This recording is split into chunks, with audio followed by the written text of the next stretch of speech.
ப்ரா வேர் பண்ணுறனால வந்து பிரெஸ்ட் கேன்சர் வரும். அதே மாதிரி வயர்டு ப்ரான்னு சொல்லுவாங்க, அண்டர் வயர்டு ப்ரா, அந்த மாதிரி ப்ரா யூஸ் பண்ணால் பிரெஸ்ட் கேன்சர் வரும். வயர்டு ப்ரா போடும்போது நம்ம லிம்ஃபாட்டிக் செல்ஸ் எல்லாம் வந்து பிளாக் ஆகுது, அதனால நம்ம பிரெஸ்ட்டில் வந்து நிறைய டாக்ஸின்ஸ் பில்டப் ஆகி அது கேன்சராக மாறிடுது அப்படிங்கிற ஒரு ரீசன் சொல்கிறாங்க.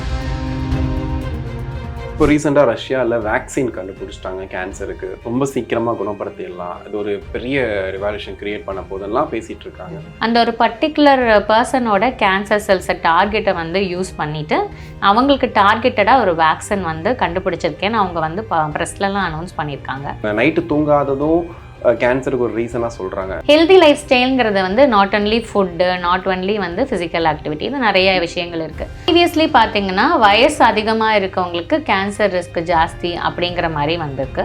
பட் இப்போ வந்து பார்த்தீங்க அப்படின்னா அந்த மாதிரிலாம் கிடையாது. 20 வயசில் இருக்கவங்களுக்கும் நம்ம கேன்சர் பார்க்குறோம்.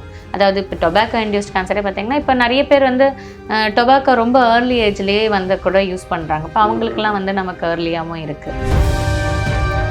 ஏன்னா இப்போ ஒரு சிகரெட் பிடிக்கிறோம் அப்படின்னா அது உள்ளே போய் எந்த அளவுக்கு ஃபர்ஸ்ட் அஃபெக்ட் பண்ணுன்றதை டீட்டெயிலாக சொல்ல முடியுமா? இந்த டொபாக்கோவில் பார்த்தீங்க அப்படின்னா நிறைய வந்து 500க்கும் மேற்கொண்ட கேன்சர் ப்ரொடியூஸ் பண்ணுற கெமிக்கல்ஸ் இருக்குது. ஸோ அதுதான் ஒன்று டைரெக்டாகவும் ஆக்ட் பண்ணும். நான் ஆல்ரெடி சொன்ன மாதிரி டைரெக்டாக செல்ஸில் ஆக்ட் பண்ணி டிஎன்ஏ டேமேஜ் பண்ணும். சில சமயம் அந்த டாக்ஸின்ஸ்லாம் பில்டப் ஆகி பாடியில் நிறைய வந்து சேஞ்சஸ் காஸ் பண்ணி கேன்சர் டெவலப் பண்ணும். டொபாக்கோவுக்கு பதிலாக ஆல்டர்னேட்டிவாக என்ன கொடுத்தாலுமே அது வந்து கார்சினோஜெனிக்காக தான் இருக்கும்.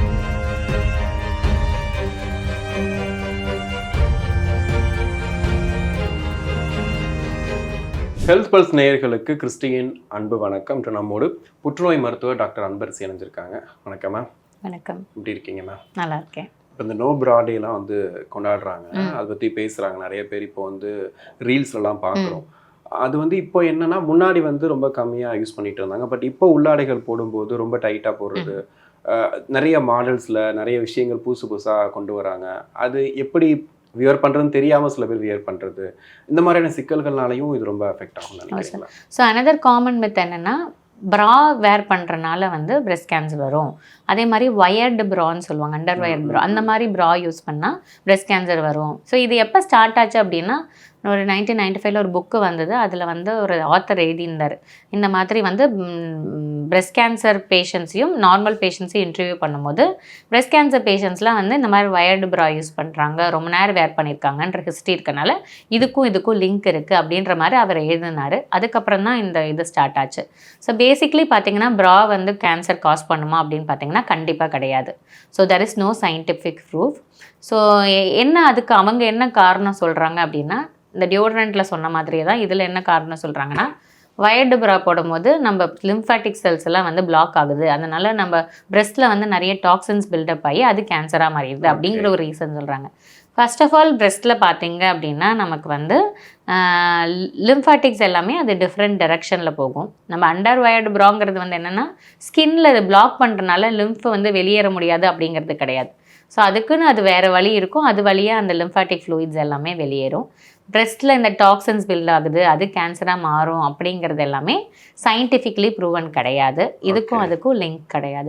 அது ரொம்ப அதிகமாக ஸ்ப்ரெட் ஆகிட்டே இருக்குல்ல மேம், இந்த மாதிரி விஷயங்கள் பண்ணால் வராதுன்றது இப்போ அதிகமாக இன்ஸ்டாவில் பார்க்குறோம், ஃபேஸ்புக்கில் பார்க்குறோம், எல்லா இடங்களையும் அது ரொம்ப அதிகமாக இது பண்ணி. இப்போ ஃபார் எக்ஸாம்பிள் நான் உங்ககிட்டே சொல்கிறேனே, இப்போ காஃபி சாப்பிட்டா லங் கேன்சர் வரும்னு சொன்னால் ஒத்துப்பீங்களா?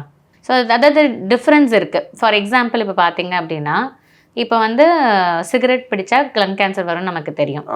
இப்போ வந்து சிகரெட் எப்போ பிடிப்பாங்க? காஃபி பிடிச்சிட்டே குடிக்கிறாங்கன்னு வச்சுக்கோங்களேன். அப்போ நமக்கு டைரெக்டாக எதனால் லங் கேன்சர் வருது? சிகரெட்னால தான்.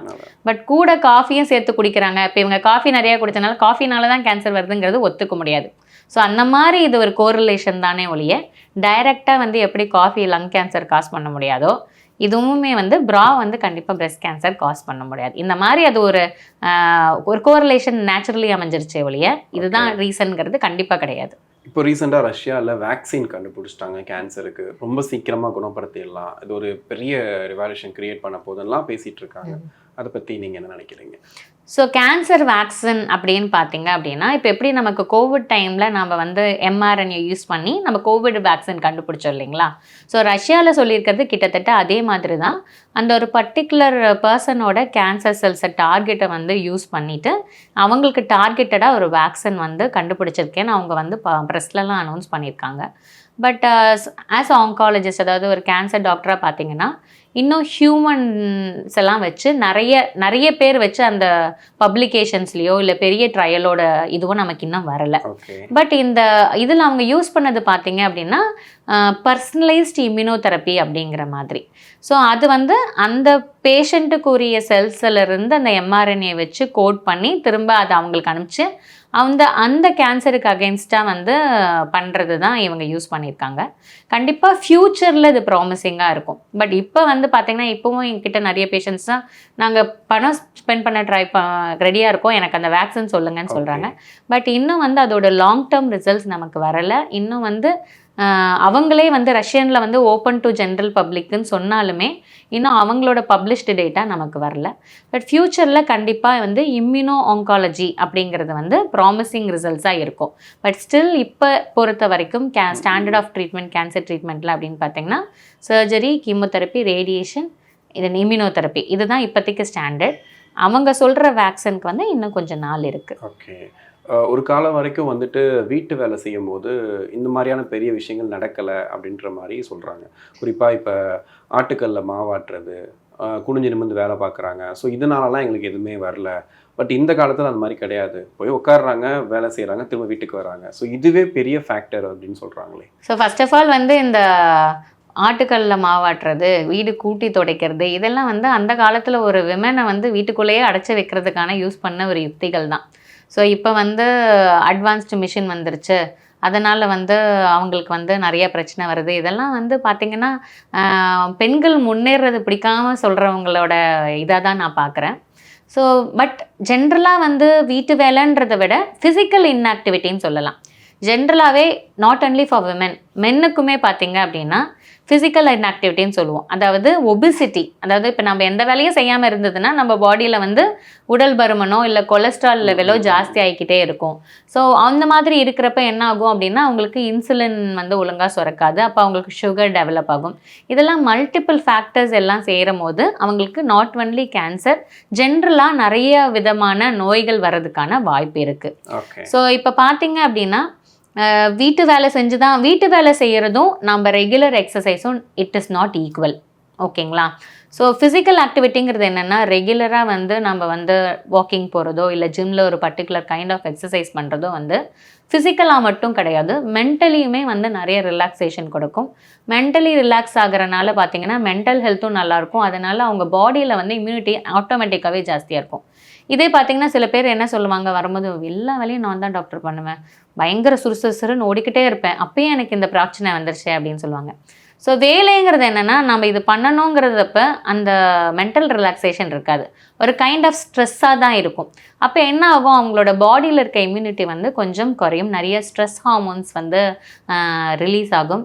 அதனால் அவங்களுக்கு வந்து பாடியில் கொஞ்சம் டேமேஜ் தான் நிறையா நடக்குமே ஒழிய அந்த வீட்டு வேலையும் நம்ம ரெகுலராக ஃபிசிக்கல் ஆக்டிவிட்டி எக்ஸசைஸுங்கிறது வந்து கண்டிப்பாக ஈக்குவல் கிடையாது. ஸோ அதை வந்து இதில் கண்டிப்பாக கொண்டு வர வேணாம். பட் ஜென்ரலாக எல்லா விமன் அண்ட் மென்னுக்கு சொல்கிறது என்னென்னா உங்களோட ஐடியல் பாடி வெயிட்டை வந்து மெயின்டைன் பண்ணணும்.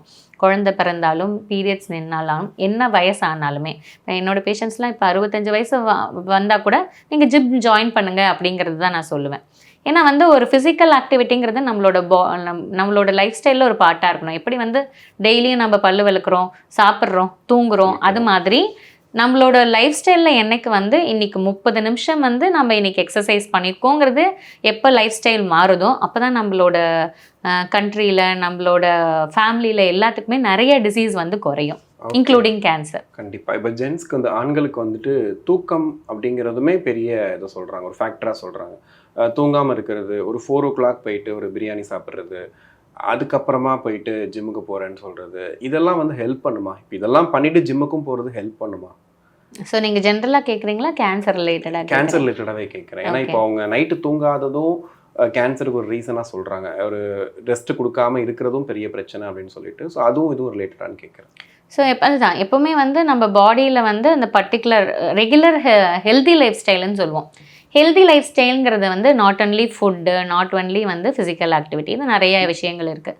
அதாவது டெய்லியுமே வந்து பேலன்ஸ்டு டயட் சாப்பிடணும். ஸோ அந்த பேலன்ஸ்டு டயட் அப்படிங்கிறது என்ன அப்படின்னு பார்த்துக்கிட்டிங்கன்னா, நிறைய மாவுச்சத்து இல்லாமல் நிறைய ஃபைபர் ரிச் டயட், நிறைய வந்து பச்சை காய்கறிகள், கீரைகள், அட் த சேம் டைம் வந்து நம்ம சிக்கன் அந்த மாதிரி சொல்லணும்.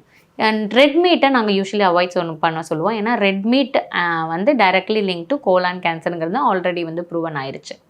So balanced diet. ரெண்டாவது பார்த்திங்கன்னா ஃபிசிக்கல் ஆக்டிவிட்டி. மூணாவது ப்ராப்பர் ஸ்லீப், அதாவது கரெக்டான டைமில் தூங்கி கரெக்டான டைமில் எந்திரிக்கணும். ஸோ இது எல்லாமே வந்து இட் பிளேஸ். நாலாவது வந்து ஹேபிட்ஸ் சிலதெல்லாம் அவாய்ட் பண்ணிடணும். For example alcohol, tobacco, smoking எல்லாமே வந்து அவாய்ட் பண்ணிக்கணும். ஃபிஃப்த் வந்து regular health checkup. Okay. So இந்த மாதிரி ஒரு லைஃப் ஸ்டைலை நம்ம பண்ணாதான் வந்து நம்ம ஜென்ரலாகவே எல்லா விதமான நோய்களுக்குமே நம்ம வந்து ரிஸ்க்கை வந்து குறைக்கலாம்.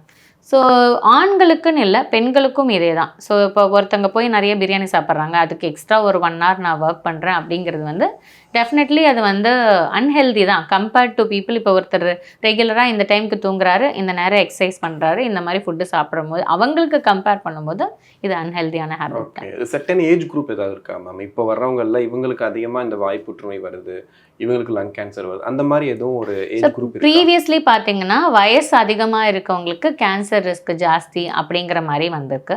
பட் இப்போ வந்து பார்த்தீங்க அப்படின்னா அந்த மாதிரிலாம் கிடையாது. 20 வயசில் இருக்கவங்களுக்கும் நம்ம கேன்சர் பார்க்குறோம். அதாவது இப்போ டொபாக்கோ இன்டியூஸ்ட் கேன்சரே பார்த்தீங்கன்னா இப்போ நிறைய பேர் வந்து டொபாக்கோ ரொம்ப ஏர்லி ஏஜ்லேயே வந்து கூட யூஸ் பண்ணுறாங்க. இப்போ அவங்களுக்குலாம் வந்து நமக்கு ஏர்லியாகவும் இருக்குது. ஸோ இப்போ அந்த மாதிரி கிடையாது. பட் ஜென்ரலி வந்து older the age increase the ரிஸ்க்னு சொல்லுவோம். இப்போ நம்ம எல்லா ஏஜ் குரூப்லேயும் நம்ம கேன்சர் பார்க்குறோம். ஓகே. இப்போ அந்த டொபாக்கோ சொல்கிறீங்க இல்லையா, அது எப்படி அஃபெக்ட் ஆகும்னு சொல்ல முடியுமா அந்த டீட்டெயிலிங்காக? ஏன்னா இப்போ ஒரு சிகரெட் பிடிக்கிறோம் அப்படின்னா அது உள்ளே போய் எந்த அளவுக்கு ஃபஸ்ட்டு அஃபெக்ட் பண்ணுன்றதை டீட்டெயிலாக சொல்ல முடியுமா? பேசிக்லி இப்போ என்னென்னா நம்ம ஒரு பர்சன் கிட்ட வந்து நம்ம வந்து டொபாக்கோ நிறுத்துங்க இல்லை ஸ்மோக்கிங் நிறுத்துங்கன்னு சொன்னால் காமனாக சொல்கிறது, எங்கள் தாத்தா 80 வயசு வரைக்கும் குடிச்சிட்டு இருந்தார், நல்லா தான் இருந்தார். எங்கள் பக்கத்து வீட்டில் அவர் டெய்லியும் 2 பாக்கெட் குடிக்கிறேன், நல்லா தான் இருக்காரு, நான் 1 தானே குடிக்கிறேன், நான் 3 தானே குடிக்கிறேன் அப்படிங்கிறது தான் காமனாக சொல்லுவாங்க. They will not accept. அதாவது இந்த டொபாக்கோ வந்து கேன்சர் காஸ் பண்ணணும் எல்லாத்துக்குமே தெரியும். ஏன்னா இப்போ பார்த்திங்கன்னா ஒவ்வொரு பேக்கெட்லேயுமே வந்து நமக்கு வந்து டொபாக்கோ காசஸ் கேன்சர்னு எழுதியிருக்கு. இருந்தாலுமே வந்து எல்லாருமே அது பிடிக்கிறாங்க. ஏன்னா அவங்க வந்து பர்சனலி பிலீவ் பண்ணுறாங்க நமக்கு வராது அப்படிங்கிறது. ஸோ என்னதான் இதோட மெக்கானிசம், இந்த டொபாக்கோவில் பார்த்தீங்க அப்படின்னா நிறைய வந்து 500க்கும் மேற்கொண்ட கேன்சர் ப்ரொடியூஸ் பண்ணுற கெமிக்கல்ஸ் இருக்குது. ஓகே. ஸோ அதுதான் டைரெக்டாகவும் ஆக்ட் பண்ணும். நான் ஆல்ரெடி சொன்ன மாதிரி டைரெக்டாக செல்ஸில் ஆக்ட் பண்ணி டிஎன்ஏ டேமேஜ் பண்ணும்.